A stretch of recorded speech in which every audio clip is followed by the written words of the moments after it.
My name is Anthony Suarez-Abraham, and I'm part of the adjunct faculty here at Dominican University, and I'm also the director of the Office for Peace and Justice in the Archdiocese of Chicago. And it's a great privilege for me to be with you, to be part of this wonderful and timely conversation. This morning, the Holy Father, our newly elected Pope Francis, had interreligious and ecumenical figures that he met with to talk about not only this document, but keeping the tradition moving forward in this important tradition of dialogue. So before I introduce our speakers, I just wanted to sort of lay out some comments. The first one is I'd like to take this opportunity to welcome back Father Richard Woods, who's been away, and we're happy you're back, Father. Our prayers are with you. You look terrific. And the format for this morning is simply I will introduce the speakers, and they will then speak each 7 to 10 minutes on the document Nostra, Aetate. And then after that, we will have some question and dialogue on the document with the presenters. And I believe you have each a copy of the document itself. If not, there's some more copies up front if you need one. Okay? So when Pope John the 23rd announced his intention to convene the Second Vatican Council, he said he wanted to, quote, to throw open the windows of the church so that we can see out and the people can see in. So I heard a couple of days ago that where Pope John the 23rd wanted to open the windows, our new Pope wants to open the doors. So it's we'll see how that comes together. One of the shortest of the council documents offered an especially promising opening to the world and to the future. This document is Nostra, Aetate, the declaration on the relation of the church to non-Christian religions.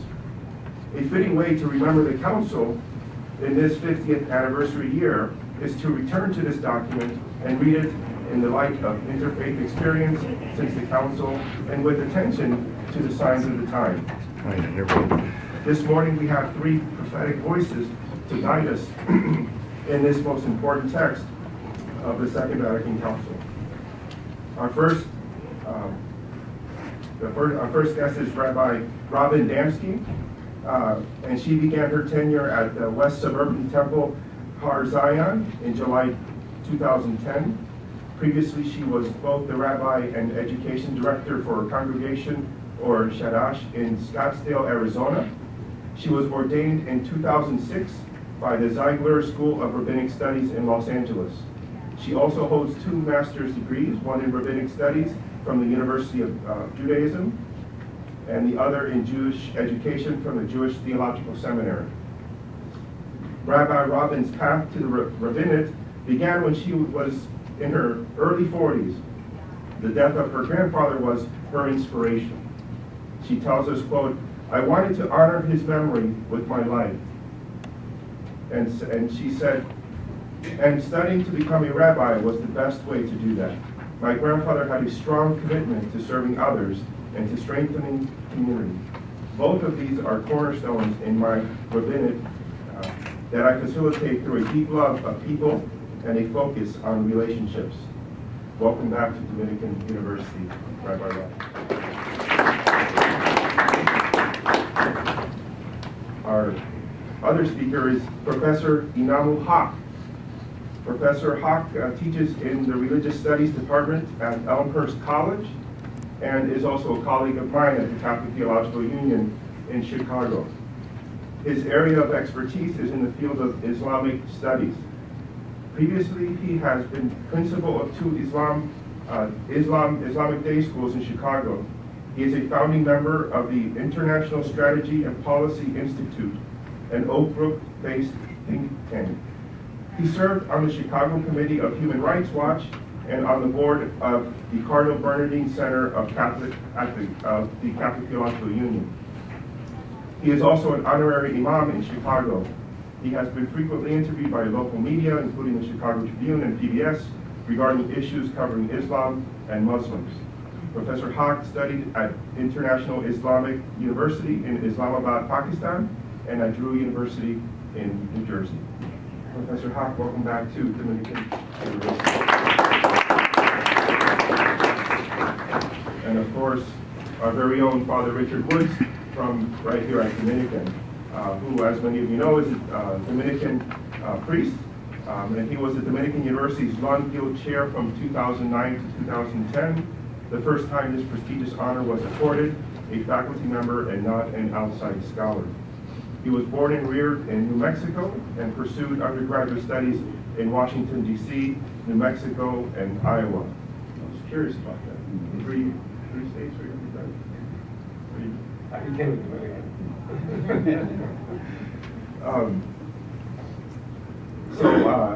So he studied in these states before becoming a member of the Order of Preachers, which is the Dominicans. A 13th century Roman Catholic community of priests, brothers, sisters, and lay men and women. He holds a PhD in the philosophy of religion from Loyola University of Chicago, an MA in systematic theology and scholastic philosophy, and the STM from the Dominican Order. From 1971 to 1997, he taught on the graduate faculty at the Institute of Pastoral Studies at Loyola University, Chicago, taught undergraduate theology and philosophy, and was an adjunct associate professor in the Department of Psychiatry at Loyola University Medical School in 1981. From 1991 to 99, he was also lecturer and tutor at Blackfriars Hall in Oxford University, and acquired the Aquinas lectureship at Emory University in 1999. In addition to work in medieval and contemporary spirituality, he continues research in contemporary religious experience. He has written 11 nonfiction books, edited 3 anthologies in religious studies, published 1 novel, co-authored another novel with Anne McCaffrey, and published 3 novelettes. He is working on 2 new books and has authored articles in spirituality, theology, sexuality, and Celtic studies. And as we all know, his most recent book was published in 2011, Meister Eckhart, Master of Mystics. A warm welcome to you as well, Father. Now I turn the microphones over, so to speak, to Professor Hawk can lead us in the conversation.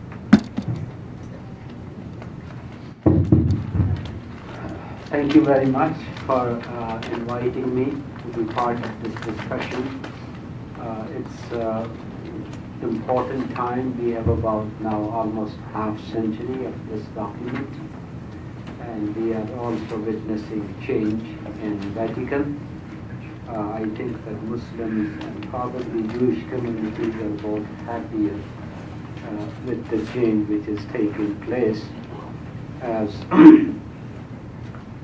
Pope Benedict was somehow more restrictive in his attitude towards other communities, and his remarks on Prophet Muhammad about 2-3 years ago, where he invoked a medieval figure which abused Prophet, created riots in many Muslim countries and resulted in deaths. So we hope that the new change will continue the process which Nostra started of building bridges and creating relationships and improving understandings among religions. Of course, interfaith dialogue and interfaith relations are not something new. They have been around as long as there have been a diversity of religions in this world. But I would say that Nostra Aetate is a very important and remarkable document of modern history, where Catholic Church came out of its traditional exclusivism and accommodated other religions in its holy understanding, and recognized that there is something true and holy in other religions also, which needs to be recognized. The document was originally meant only for Jews, because its background was the Second World War and the tragedy of Holocaust, which created the need for a rethinking, a radical rethinking in Jewish-Christian relationships. However, when the discussions evolved, many bishops did not want to go back to their countries without anything being said about Islam and other religions. So the document was then expanded, and it included Islam and other religions. And the portion on Islam was greatly influenced by a very great Catholic scholar of Islam, Louis Massimon, who was really a very great scholar of particularly Islamic mysticism, and his work on one of the great spiritual figures, rather tragic figures in the history of Islam, Mansur Hallaj, is pioneering and classic work, which is unmatched, I would say, even in any Muslim language and Muslim tradition. He was a man of great knowledge, a great heart, and a person who could see the functioning of grace outside his own religious tradition also, which is not easy thing to do. Now, if we look back at 50 years of this document and the relationships which it wanted to create and the bridges which we wanted to build, I would say that there has been much greater understanding and relationships between Jewish and Christian communities than there have been between Muslim and Christian communities. And there are a variety of reasons for that. One is that the Muslim world in general is behind in civilization and development. And we have enormous democratic deficit, human rights deficit in part of the Muslim world. And for majority of populations in the Muslim world, their understandings have not caught up with some of the developments which have taken place in the Western world. Because we cannot ignore that these understandings and these relationships are also linked with developments in other social and political realms, particularly developments in democracy and in ideas of human rights. In part of the Muslim world, the older hostilities are still alive. Many people think colonialism is a reality which has not disappeared. They think that colonialism is present in various forms. And they look at modern secular wars also in the context of a continuity of crusades and colonialism. This is kind of very sad and potentially very problematic. I recently returned from Israel and from Pakistan.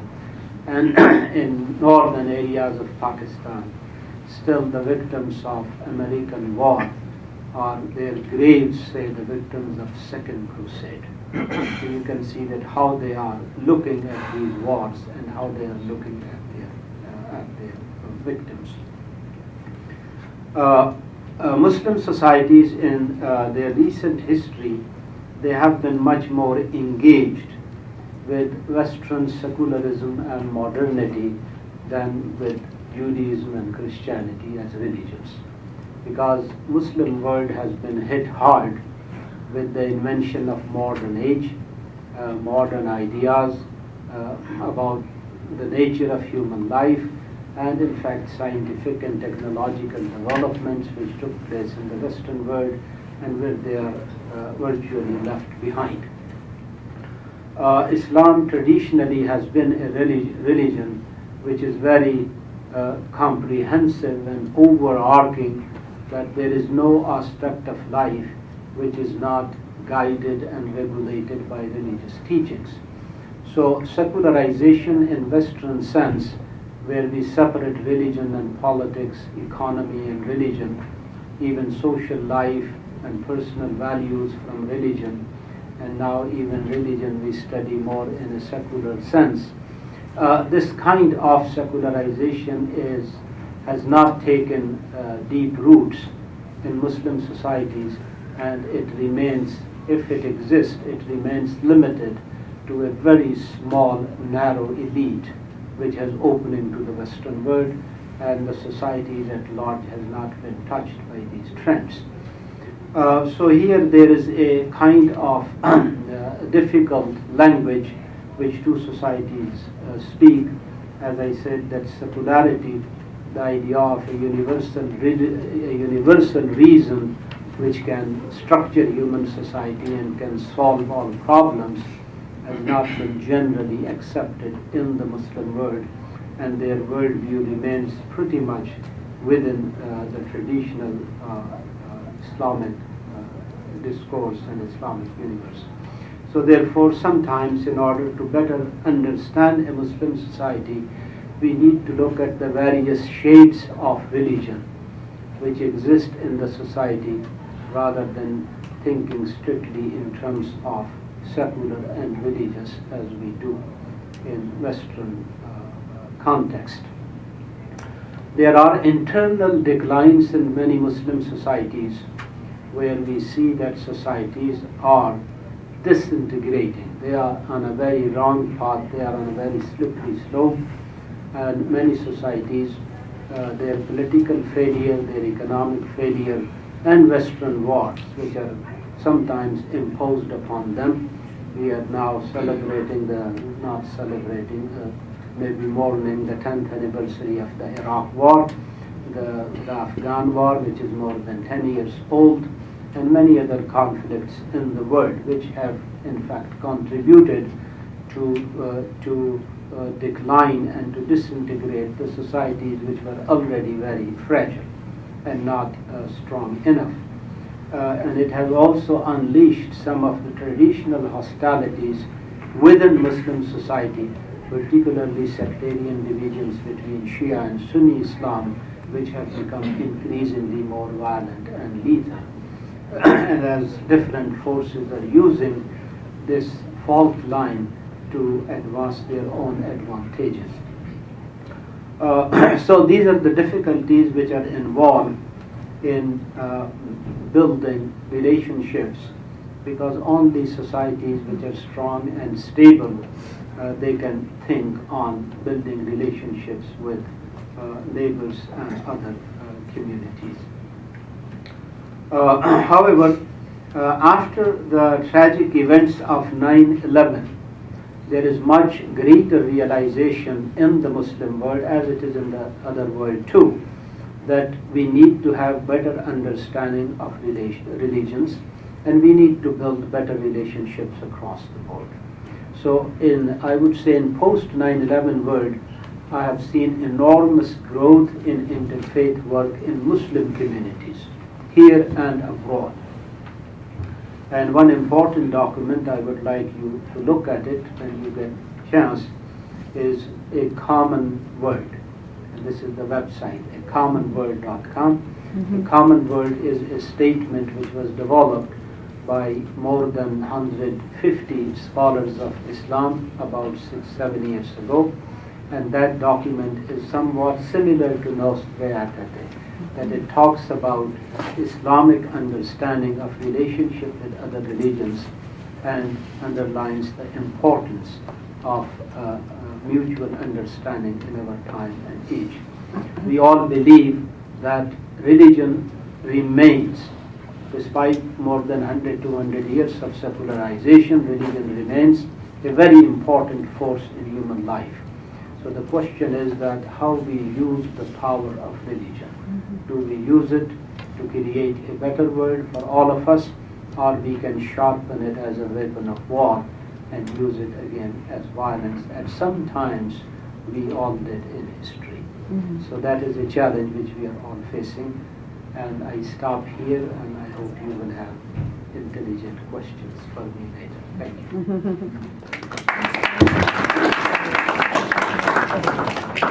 Professor Hoffman, we will hear from Rabbi Damsky. Good morning. As always, it's a real honor to be here, so I thank you for inviting me.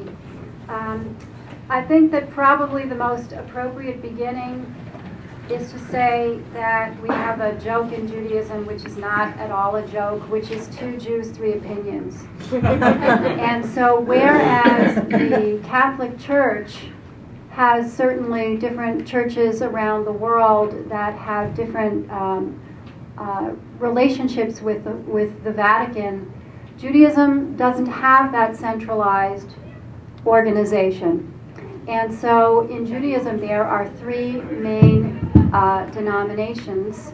There are more than three, but three main ones: Orthodox, Conservative, and Reform. And I'm a conservative rabbi, and yet each of those denominations has numerous rabbis within it who all have different understandings of Judaism, let alone of other faiths. So that's a really important place to begin, because we don't have a unifying document or a unifying head rabbinate, as there is a head pulpit, if you will. So that having been said, I want to say that I'm going to start with the document itself, because I want to start with the purity of the history, and then I'll talk about some other pieces as we go. If you have the document in front of you, you might pull it out. If not, that's fine too. One of the things that really touched me as I was reading this is on the second page, and I have absolutely no idea if your printout is the same as mine, so I will just say that there is a statement that reads, "The Catholic Church rejects nothing that is true and holy in these religions," meaning in those religions that are not Catholicism. "She regards with sincere reverence those ways of conduct and of life, those precepts and teachings, which, though differing in many aspects from the ones she holds and sets forth, nonetheless often reflect a ray of that truth which enlightens all men." I was really, really deeply moved by this, because it is so often the case that in our religious doctrines, as we boost ourselves up in our own faith, what happens is that other faiths get boosted down, if you will. And if we want to compare that to Judaism, we often hear, and it's often in our text, that Jews are the chosen people. And if you're not Jewish, that either makes you think, oh my gosh, that's really cool, or well, what are they chosen for? And for Jews, we think, well, what are we chosen for? Because the Jewish history is not a history of peace and joy and safety. The Jewish traditional history is a history of strife and of attack and of violence. And it's interesting right now that we're having this conversation, because we are preparing for what I call our most essential narrative in our tradition, our preparation for the Passover, which begins this week on Monday night. And I was just writing a piece for our weekly bulletin about this narrative and about the issue that is presented by Passover, which is the movement from slavery to freedom. And I think that already what has been expressed beautifully by our imam is that every people has an experience of slavery and freedom, and how that is expressed is different for each faith, but yet if we think about our own faith, we will see that there are traverses from enslavement or persecution or oppression into the opportunity for freedom. And so that freedom, excuse me, as we understand it when we celebrate the Passover, it's not simply that we are commanded to express that Passover Seder as if we were leaving Egypt on that very night, but we are also to be re-experiencing it today, as if we are to be looking at every aspect of our own lives and the lives of the people around us as to how we may be enslaving ourselves and how we may still be enslaving others. And that can be in our local communities, in our national communities, and in our global communities, regardless of faith, regardless of ethnicity, regardless of gender, etc., etc. And so the essence there is that the work of freedom is a continuing work throughout time. And I think that the Nostra Aetate is an attempt towards bringing freedom forward in its time, and one that we work with today as an inspiration towards bringing greater freedom as we move forward. Going back to the text, I have to say that there are a couple of things here that struck my attention. There's a paragraph that begins the introduction to the relationship with the Jewish people, and it is under number 4. There's a number 4, and there's a sentence there, and then the next paragraph begins, "Thus the Church of Christ acknowledges that, according to God's saving design, ... I'm not going to read that through, but I noticed that 7 or 8 lines of text get put forth with the references the chosen people's exodus. The word Jew does not show up in the beginning of that paragraph at all, but that is the people that is referenced. And I just thought it was fascinating that we were referred to in the third person and not in the first person. It's something that really struck my attention. And ultimately, the Jewish people is addressed personally, and that communication is made forward. But I thought it was interesting to note that initially that's not the way that the text comes forth. The other thing that I want to point out here is that there is a statement in here that the Jewish community does not agree with. And that is that it's towards the latter part of the document, which says, "True, the Jewish authorities and those who followed their lead pressed for the death of Christ."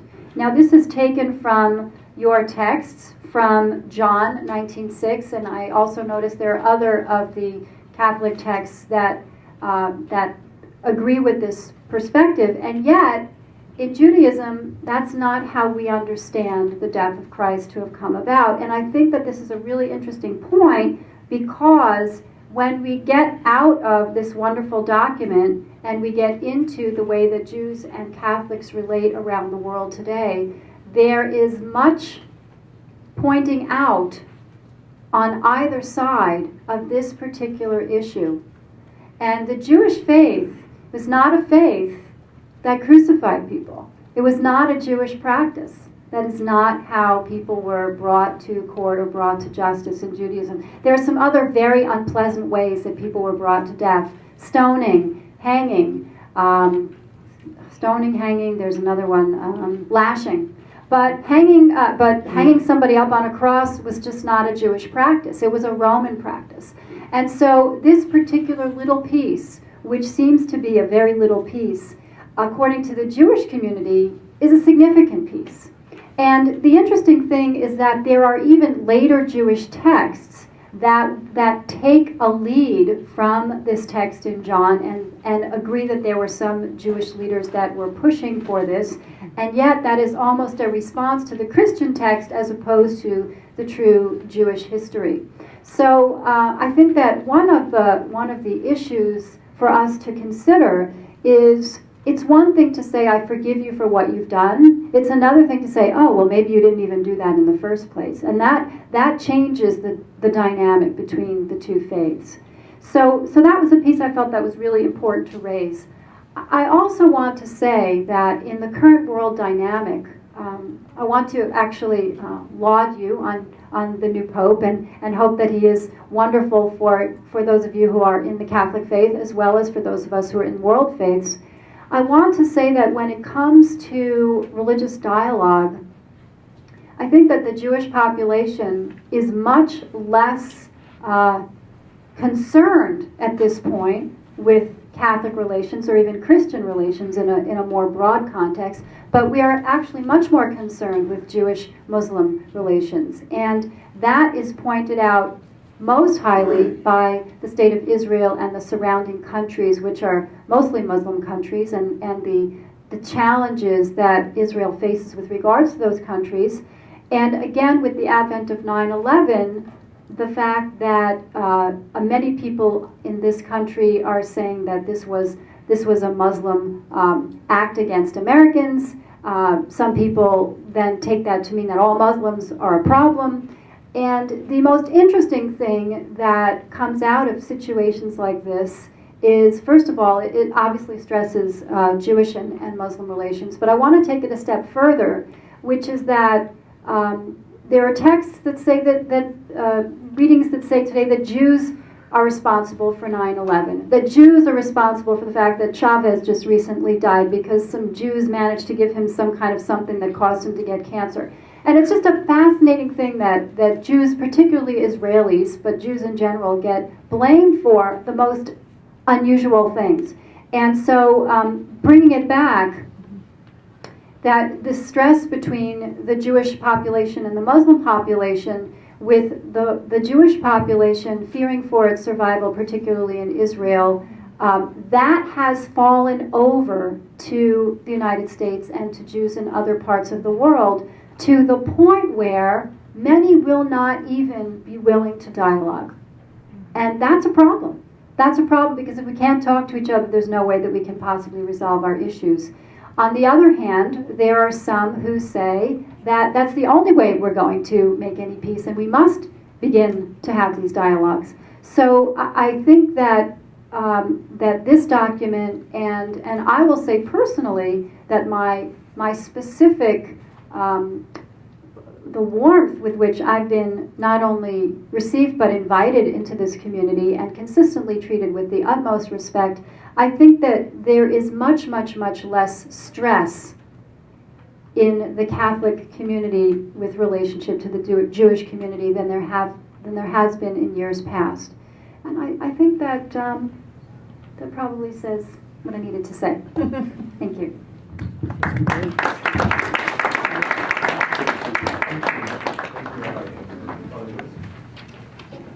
I had the good luck to be born in New Mexico, and I grew up in a multicultural environment. I did not know any Muslims. However, among my playmates were Native Americans, were Koreans, were Japanese, were Mexicans, were all sorts of people. And I would say my generation grew up with a kind of openness toward difference. We were playmates. We didn't ask about religious traditions. There was a synagogue in Albuquerque. I remember walking by it on my way to school many times, and especially in grade school. And it was a building that was erected sometime in the late 19th century, very mysterious. And I would ask people about the Jews, and there was a community in Albuquerque, but it wasn't very visible. And about the best that many of my Irish ancestors and family could come up with is, well, they have Mass on Friday, you know. But as time went on, yeah, right. As time went on, and especially when I became a Dominican, which is why I was shipped around to study various things, my exposure to different traditions became intense eventually. I spent a lot of my college time working in civil rights, and that exposed me to a lot of the most amazing people. And I can tell you stories about many of my Jewish friends and others who were so active in the civil rights movement, and often are not credited with that. But as time went on, I had the opportunity to deepen my understanding and relationship with the Muslim community. And this reached a kind of peak for me in 2001, when I joined 8 Dominican sisters and 2 lay people, and we went to Iraq for the first of 3 visits that I made to Iraq. One just before the war, one just after the war. In fact, this is, as you know, this week is the 10th anniversary of the launching of the war against Iraq.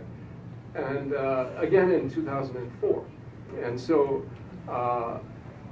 in all of these visits, I was so warmly welcomed and was able to visit so many different places and talk to the people that I developed a very strong relationship with Iraqi Christians and Muslims as well. And it made no difference whether we visited Shia or Sunni households. They were always incredibly generous. One of the things about, well, it's certainly not limited to Arabs or to Jews or Irish, but the generosity is amazing. And we would pop in sometimes unexpectedly to homes, and they would bring out every edible thing in the house to put before us, and raid the refrigerator for all the Pepsi-Cola and the Coca-Cola. And this sharing is part of the life. It reminded me so much of the desert traditions that even in Mexico. And so I developed an eagerness to understand more. And one of the things I discovered, partly in Iraq, but later through my contacts in Lebanon, was that there is an area of connection that is very different from the kind of talk that goes on in official dialogues. And this is action. This is when people work together, and I'll come back to this later on. I think there are two aspects of interreligious life, basically. One is dialogue, which is largely talk, and the other is action. It is life. It is doing things together. And I think Dominican is remarkably excellent in this particular regard. I will come back to it later on. And so being old enough to remember when Nostra Aetate was released, I was able to follow the development of the church's paradigm shift. And there was an enormous paradigm shift, which is very hard for us to appreciate looking back because we've become so used to it. Pope John the 23rd ushered in an entire new era. He was the first pope to welcome the Jewish rabbis to the Vatican and to greet them. And if you recall, when he met the Jewish rabbis, his welcome was, "I am Joseph, your brother." His name was Giuseppe. Very important moment. And it was John the 23rd who pushed for the inclusion of a statement on the Jews at the Second Vatican Council. And he entrusted this to Cardinal Bea, who was the prefect of the Secretariat for Christian Unity. The proposal was rejected by the bishops. The commission that had been set up to vet these documents before they went before the entire council. And the reason was they thought it was too narrowly focused. And they were especially concerned about the relationship between the Muslims and the Christians and the Jews in the Holy Land. Now, we are all descendants of Abraham. And when we talk about the Abrahamic tradition, we have to bear in mind that we're a family. And like most families, we fight a lot. But we are a family. We share a lot of things in common. But the fighting seemed to be more to the fore, I think, for about 1,000 years, at least. Probably the lowest point in the history of Christianity was the Crusades. Misguided, misadventure, disastrous, and we are still reaping the whirlwind of that disastrous adventure.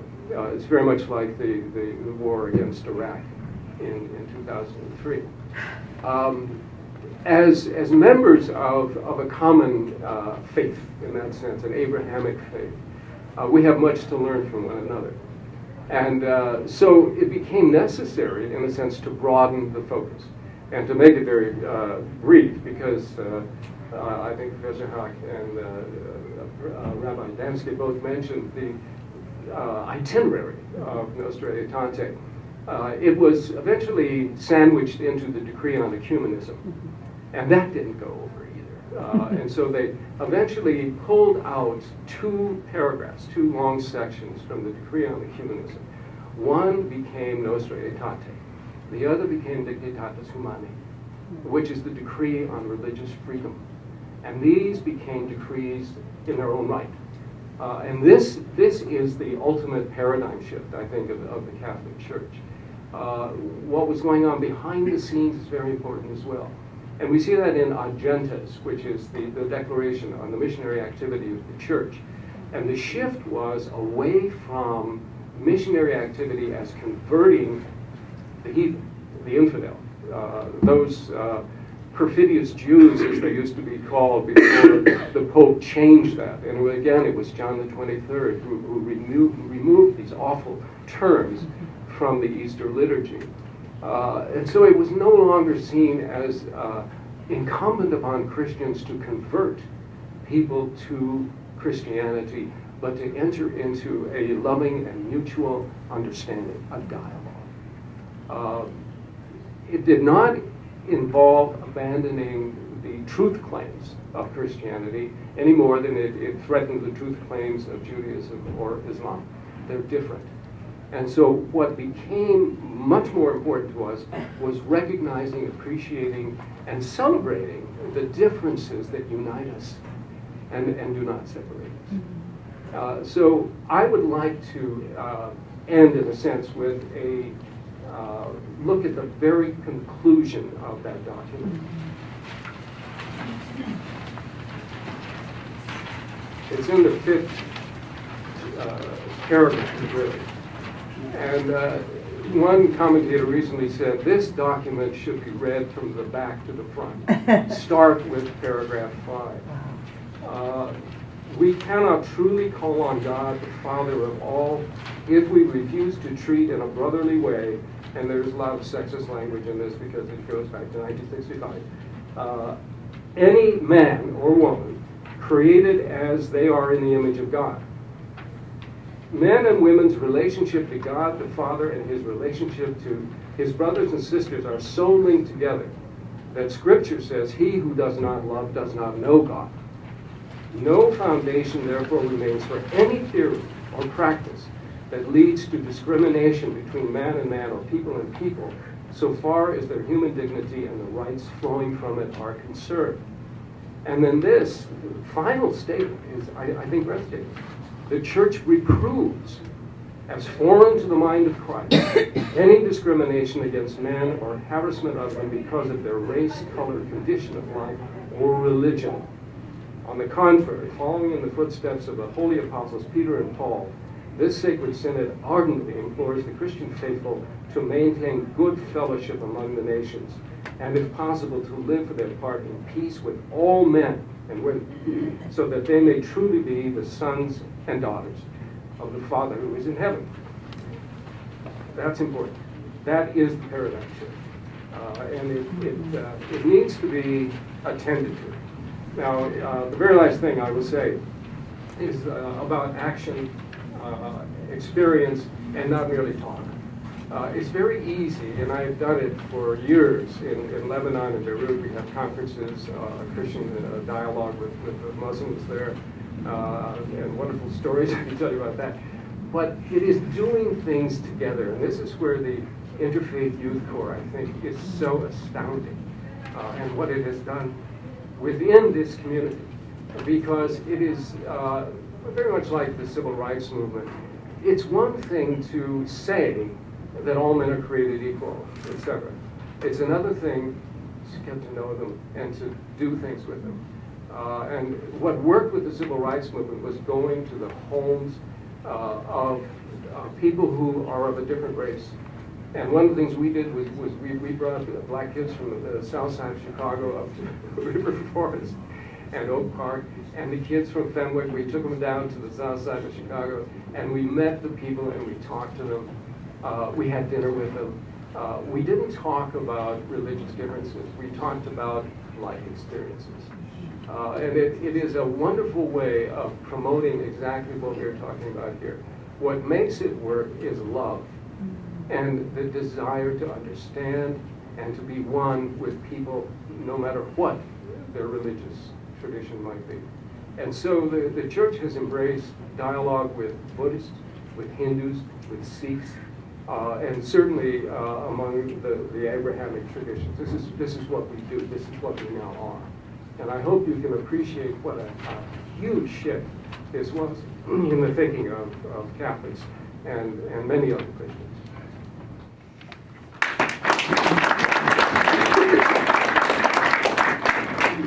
Thank you, Father. Before I open the floor for our dialogue with our parents, I want to give perhaps an opportunity for a brief response. One another. Comments before we... Actually, I have a question. I have a question, and I loved your remarks. Do I refer to you? How do people refer to you? Richard. Okay, great. That works. There's a piece that you mentioned about accepting people where they are, and one of the things that I note in here, the church awaits that day known to God alone, on which all the peoples will address the Lord in a single voice and serve Him shoulder to shoulder. Is this a reference to proselytizing, or is this a reference to accepting different paths? And I want to clarify and qualify that I ask that with a particular bent. We have a Jewish text that we pray 3 times a day. which has a similar reference, but it's in a Jewish context, and it's one that causes us strife. It's called Our Aleinu prayer, and we rise to our duty to praise the Master of all, to acclaim the Creator. It talks about the fact that Jews are made different, and then it says, we hope that you will sweep idolatry away, false gods will be utterly destroyed, all earth's wicked will return to you. Then all who live will know that to you every knee must bend, every tongue pledge loyalty. To you, Adonai, may all bow and worship. And Adonai is one of the Hebrew names for God. And so I just wonder about this piece connecting to this prayer and where there's an overlap and where there's perhaps a distinction. So briefly, proselytization, I think, is part of the previous paradigm. And that has many areas of application. For instance, we will be praying for our Jewish brothers and sisters during the Holy Week liturgy, praying for our Muslim brothers and sisters. We used to pray for their conversion. We don't pray that they be converted to the one true faith. We pray for them. This is an act of love. It is not an act of proselytizing. Now, many Christians still believe very firmly that only Christians will be saved. Everybody else is going to the fiery place. But that certainly is not what I would say is the official doctrine of the Catholic Church. And you will find in Protestantism and Orthodoxy a whole variety of approaches and opinions. A lot of these are historically determined. But officially, no. That has no application really to proselytizing. Thank you. And I would like to say that while we have this prayer, we don't have something as formal as praying for every faith in the world in terms of breaking out the faiths. But we have as our mission in the world to do what we call tikkun olam, which is repair of the world. And repair of the world operates in every arena, in civil rights, in religious sharing. And I think dialogue and action are two different things and need to be both of them included. So we may not tease out the different faiths quite the way that Catholicism is teasing them out, but we do have a commitment that we are to be a light unto the nations and that our work in the world is to work to make this world a better and more whole representation of God's image. Thank you. Okay. Questions, comments, observations? I would just like to, any of you, give your thoughts about the Cordova House project in New York. I don't believe it's been completed yet by any means. So what are your thoughts about that? So the question is a statement about the Cordova House in New York. You mean 9/11 mosque? Yes. Very good. As far as project is concerned, in physical sense, it has not been built. It has not gone anywhere. Mainly because they don't have money to build it. Okay. However, the conflict came when they wanted to build this mosque, which was like a kind of community center. And in the board we did have, there were Muslims, but there were also Jews and Christians on this board. And it was much more like an interfaith, an open place, but of course predominantly a Muslim place. And it was not very far from the Twin Towers. 9/11 tragedy happened. So it did create a conflict and create a big noise in the media that should Muslims be building a mosque in that place. There was mosque there before. It's just that it was a small mosque. It has many dimensions. There are many political dimensions of that. Of course, the people who are interested in demonizing all Muslims, for them, mosque and terrorism is the same thing. So they are trying to create that linkage there. Personally, if you ask my opinion, I think it was not wise for Muslims to build mosque in that neighborhood that soon. Simply because you don't want to create these issues while the wounds are still alive, the debate is still there. In general, America is a very welcoming place, it's a very accommodating place. We do have many mosques in Chicago, so you can easily build a mosque at a little distance where it will not be problematic. That's what my opinion. It was too soon. It was too soon.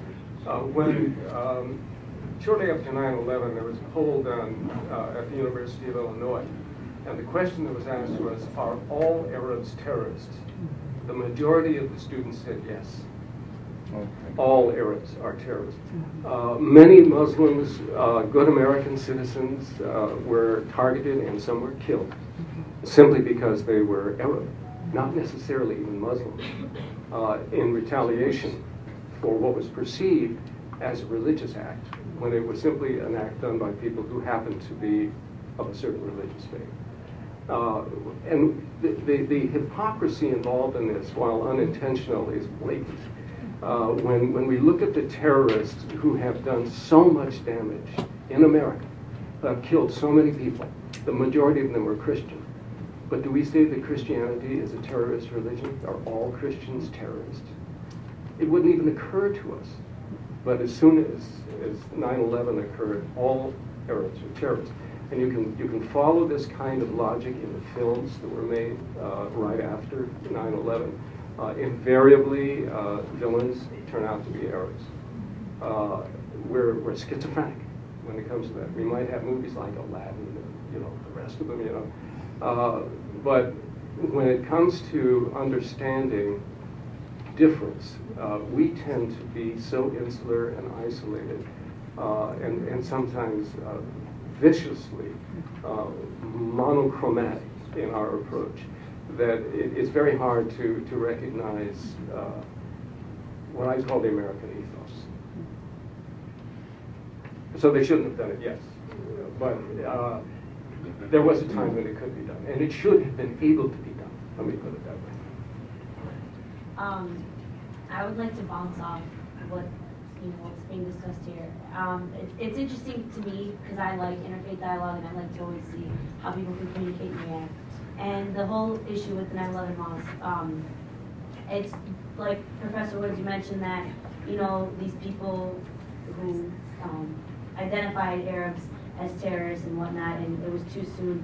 I feel like even though the mosque was already there, it shouldn't have still been a problem to build it just because a mosque is a representation of praying to the same God, Jews, Muslims, Christians, and that the fact that people are still, I want to say, in their shell, and they never want to come out and greet their neighbors as, the same person. Hey, my neighbor's Arab, but, I should be able to greet them. The fact that this issue with the 9/11 mosque, it was striking to me because, I say they should be able to do it, because why not have more faith and more enunciation of that faith and praising God, and not only that, but praising the lives that were lost in 9/11, the poor souls that were lost in 9/11. So to me, it's interesting, and and I always want to get a grasp of how are we able not to build that mosque and still we're able to say, well, and I love how you said we can take dialogue and action. I love that. Those two aspects I absolutely do. And I'm saying that how can we take those two aspects and mesh it into the especially the 9/11 area, where we can actually build a mosque to say, hey, listen, this is just a place of worship. This is no offense. This is not a crude remark against 9/11. This is a place of worship, a place of unity, a place of trust, and a place of peace. So how can we turn them and say you should look at it in a different way so you can adore your neighbors?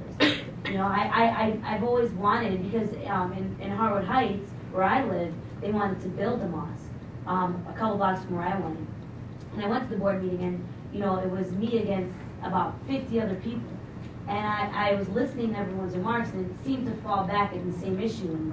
And it's like, we don't even live near anymore. But I'm saying that this is a small example of the fact that there is still you still feel that there's some kind of boundary, and there shouldn't be a boundary. we're all the same faith, that same one God.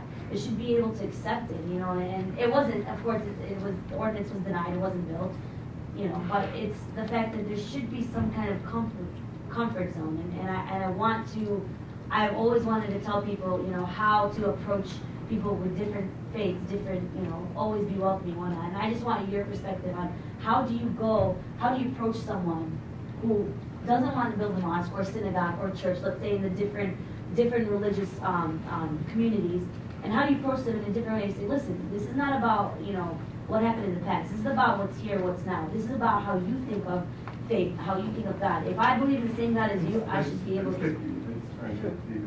Oh, I'm sorry, I talked about. I'll just say one little thing, and then I'll have time. Count the number of Muslims who were killed in 9/11, who were in the World Trade Center. How many? Do you know? How many Buddhists? How many Jews? They were not all Christians. They were not all Americans. So bear that in mind.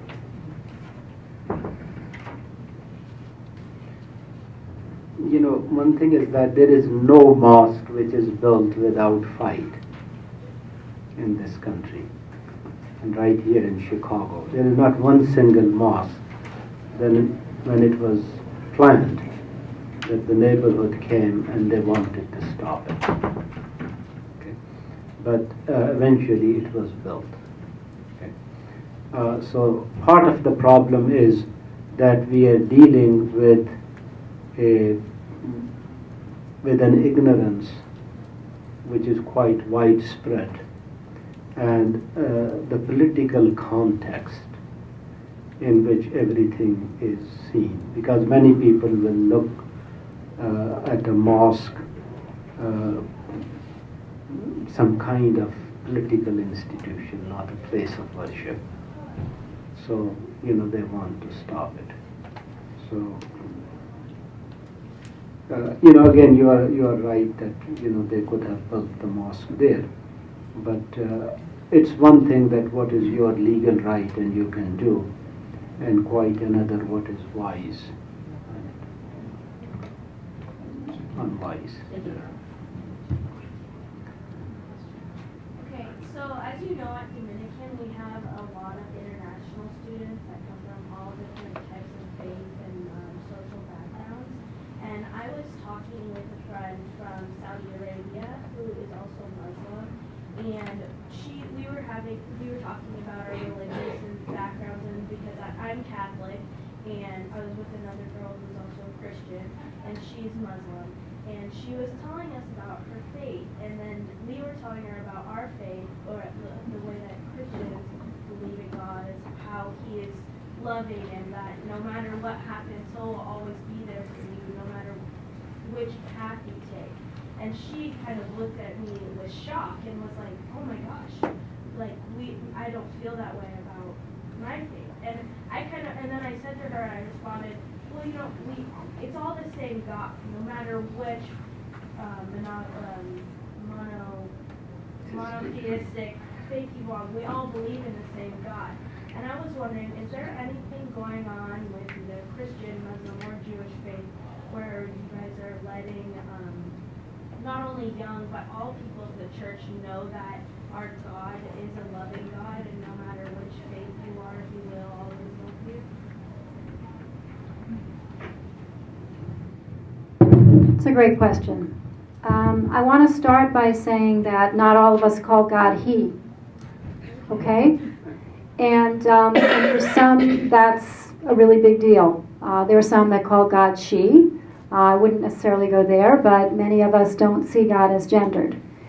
What I want to say is that recently, this is something I've been talking about in my congregation quite a great deal, because there are many Jewish texts in our Torah, which you would consider the Old Testament if you're Christian, where there's a very specific, and in the prophets as well, where there are specific references to how much God loves us. And we have it in our daily prayer book as well. And yet, when a Jew hears the words, God loves you, immediately they think that a Christian is speaking. Because this is something that is, if you will, kind of been taken away from the Jewish people. It's not something that Jews say, it's something that Christians say. And And so some of us are bringing this back. God loves you. God loves you. And I can't speak for a faith that I'm not in. I can certainly speak for what I've heard in the Christian faith. I can't speak for the Muslim faith, but certainly it's an absolute tenet of Judaism that God loves us. God loves us with a great and fantastic love. God loved you and will love you with this great, fabulous love. We say it every single morning before we recite the Shema, which is our central statement that says, "Hear, O Israel, Adonai, our God, Adonai is one." And one of the ways that we understand that statement is that there is one God, and that God is in every single one of us, and therefore we are all one as well.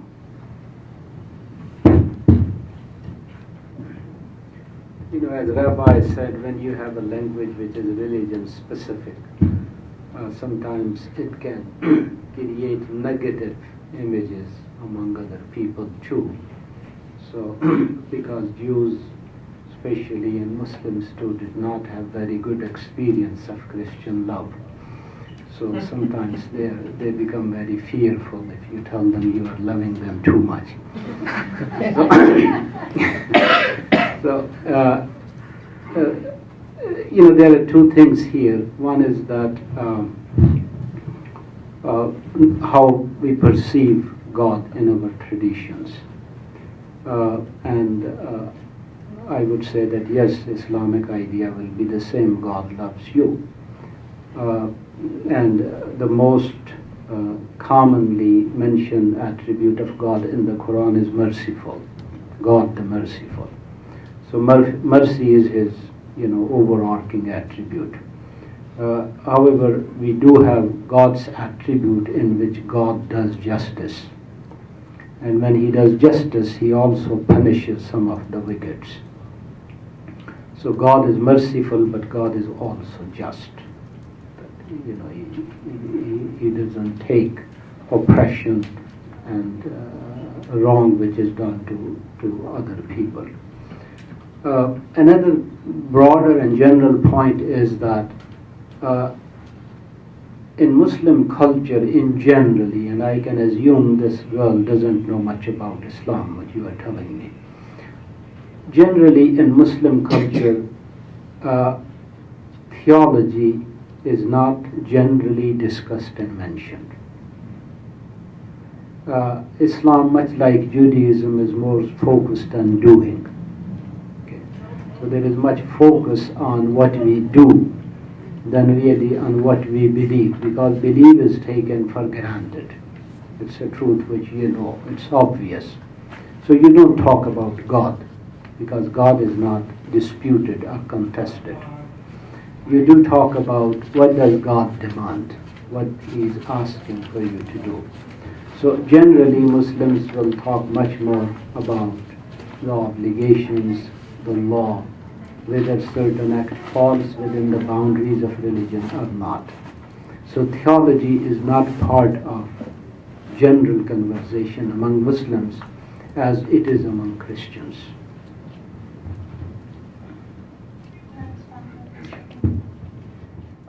It's interesting because the attributes of justice and mercy are very, very core to the Jewish understanding of God as well. And we are a religion of action, but we have an enormous history of theology. And all the more so because of the Holocaust.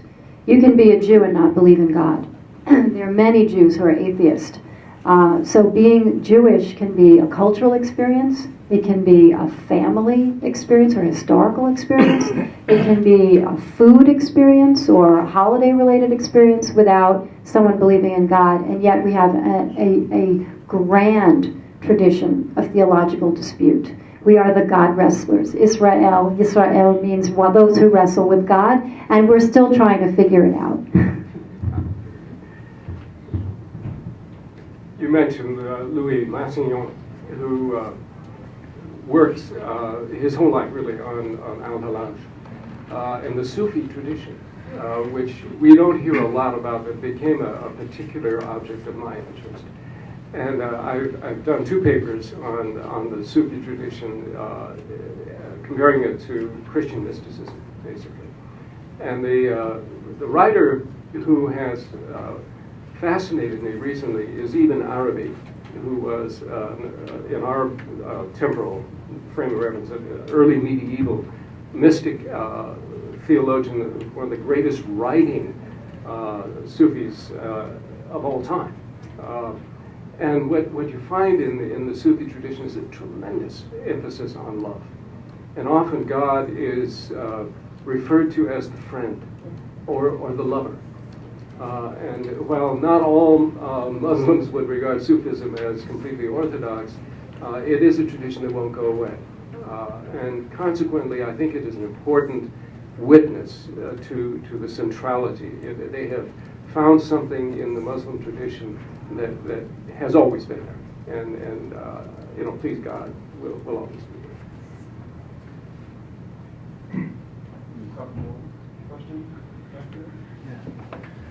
We're talking about interfaith dialogue today, and sometimes when that comes up in conversations that I'm a part of, I hear things like, and I used to think this way, I hear things like, that's just for the radicals, or that's just for those people over there who are fighting each other. So I guess my question for the three of you would be, why is interfaith dialogue or cooperation important here in this place? In River Forest, in Oak Park, in Chicago, at Dominican University? Does it have an impact in places, or for places where the violence is an everyday part of life? What impact can it have here for its community? You know, 8% of the Catholic population does not believe in God, which is interesting. Harris Lowell did some research recently, and people who identify themselves as Catholic, 8% of them don't believe that God exists, but they're still Catholic. Now, is that a contradiction? Now, put this in two contexts. One is something that Eboo Patel said very early on in our dialogue with the Interfaith Youth Corps, and that is when young Christians and people of other faiths encounter someone of their own age in projects in particular, and they start talking about life in general, and their belief system gets involved in this. What usually happens is a kind of reflexivity, and they go back to look at their own tradition. It's an invitation to deepen their own faith. And this, I think, is one of the great benefits of true action. You know, dialogue is life-affirming involvement.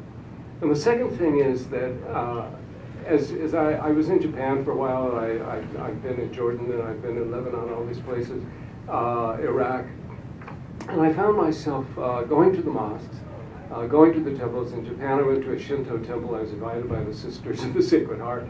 Had to be there for the evening service. Absolutely brilliant Shinto service. And something began to work in my own mind. It was this: can I imagine myself being Shinto? Can I imagine myself being a Buddhist monk? Can I imagine myself being a Jew? Can I imagine myself being a Muslim?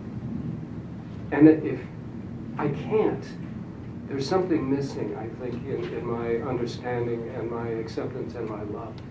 And I found out I can't. And in a certain sense, my being a Roman Catholic of Irish persuasion has everything to do with geography. I was born in New Mexico of Irish Catholic ancestry. But if I had been born in Iraq, I would have been a Muslim, or I'd been a Syrian Christian. But try this. Can you imagine yourself being a Muslim or a Jew? And if not, why not?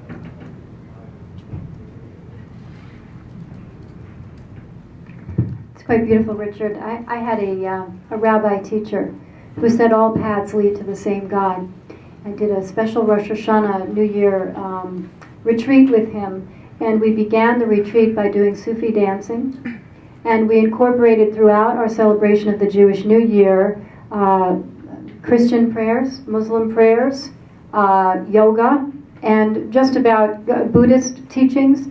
It was a conglomeration of the kind of best, if you will, of the different faiths in the world to teach us that as we celebrated our New Year, that there was beauty from every faith, that we could and really ought to avail ourselves of as we explore our own spirituality. With regards to the direct question, yes. Yes, we need to do dialogue here and there and everywhere. I can say particularly in the Jewish community that many changes that take place in Israel occur because we in the United States, we Jews in the United States, think they matter. And so there are effects that take place all around the way that the Jewish population in Israel lives because we are talking and acting about them here. And so, for example, there are camps in the United States where Israeli and Palestinian children come for the summer and have camp programming. They have, some of them are just Israeli and Palestinian children. Some of them have Israeli Arabs as well, so 3 different kinds of children, usually teenagers, spend the summer together. And it's a huge, huge amount of healing that takes place here on these shores for youth that are being raised without ever having met each other, that they should hate each other. And so whether that's between Jews and Muslims, or whether that's conversations that we're having here, like we're having today, or I've participated in clergy seminars where we take retreats together and we spend a weekend exploring each other's services and asking questions and teaching about our different faiths so that we have some more insight. All of these affect the way that each one of us walks in our lives every day. And every person we talk to talks to someone else. It's like throwing a rock in the proverbial pool, that those ripples go outward and outward and outward and outward. And we have absolutely no idea how far out they can touch. So yes, we must dialogue here, and I think perhaps even more to act together. I think that's even something more precious at this point that maybe we should focus on more fully, because that's when we'll really get to know each other side by side as opposed to across the table. I'm going to try to be conscious of time. What a beautiful way to perhaps conclude our conversation with an invitation to some action. We dialogue, we talk, we heard, we listen. Perhaps the words of our 3 presenters invite us to some action here at the university and beyond the university community. So before we thank them, I think there is a quick survey that Matt is going to pass around to you. Please fill it out and return to them. And please join me in thanking our presenters.